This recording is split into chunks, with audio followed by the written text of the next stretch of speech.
और जीव का कर्तव्य क्या है? हमारे गुरुदेव कहते हैं कि जीव का कर्तव्य है भगवान की प्रतीक्षा करे, भगवान की प्रतीक्षा करे। भगवान प्रतीक्षा के विषय हैं जी।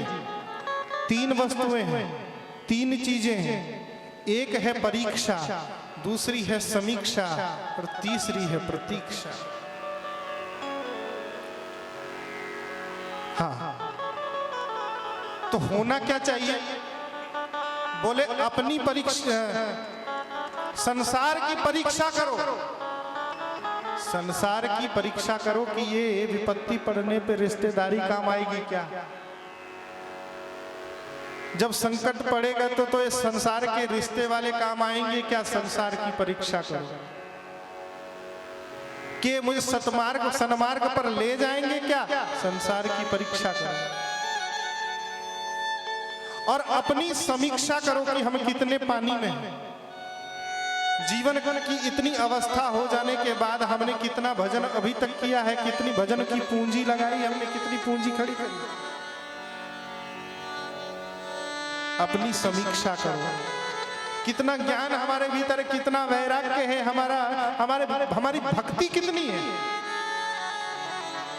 संसार की परीक्षा करो, अपनी समीक्षा करो और ईश्वर की, परमात्मा की न परीक्षा करो न समीक्षा करो, बल्कि भगवान की प्रतीक्षा करो कि भगवान आएंगे आएंगे आएंगे।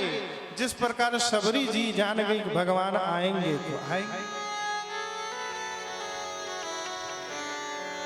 शबरी जी को गुरुदेव ने कह दिया ना कि तुम यहीं पर आश्रम में रहना, यहीं पर तुम्हें खोजते खोजते रामचंद्र जी आ जाएंगे, भगवान आ जाएंगे।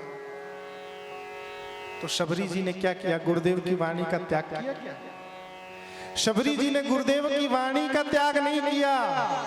शबरी जी ने गुरुदेव की वाणी को, देखो गुरुदेव ने जब आज्ञा दी थी तब तो शबरी जी युवती थी, विवाह होने वाला था, घर से भागकर आ गई थी आश्रम में। इनका विवाह होना था तो इनके पिताजी जो थे, इन्होंने बहुत सारे जानवरों को इकट्ठा करके राका की शादी में बारातियों को मांस पकाकर खिलाया। और शबरी जी ने क्या किया? देखा कि अरे राम राम,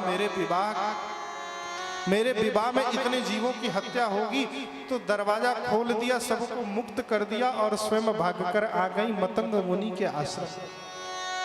और मतंग मुनि प्रातः काल उठकर जिस रास्ते से जाते थे स्नान करने के लिए नदी में, उस मार्ग को वो 3 बजे 2 बजे 3 बजे रात को उठकर ही झाड़ू बुहारे से साफ कर देते।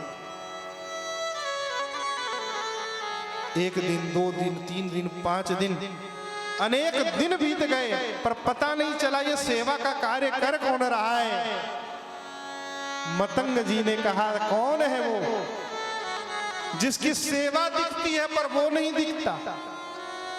हम लोग क्या होते हैं, हमारी सेवा कम दिखती है, हम लोग अधिक दिखते हैं।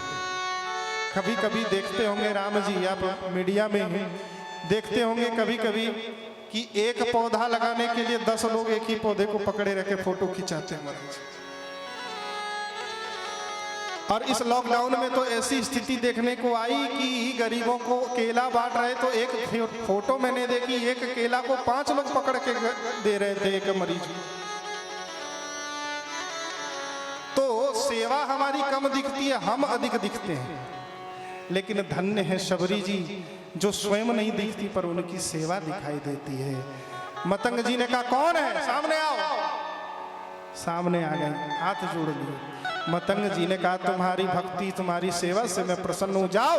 अरे गुरु प्रसन्न कैसे होते हैं? गुरु सेवा से ही तो प्रसन्न होते हैं। गुरुदेव ने कहा कि इसी आश्रम पर रहना, मैं तो नहीं रहूंगा यहाँ, लेकिन मेरे रहते इस आश्रम पर रामचंद्र जी नहीं आए, मुझे जो सौभाग्य नहीं मिला, मैं तुम्हें वरदान देता हूँ, आशीर्वाद देता हूँ कि पुत्री तुम्हें दर्शन देने के लिए रामचंद्र जी इसी जगह आएंगे, आना पड़ेगा।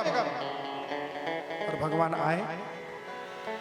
जिस समय वरदान दिया उस समय जवानी थी, पर अब बूढ़ी हो गई शबरी।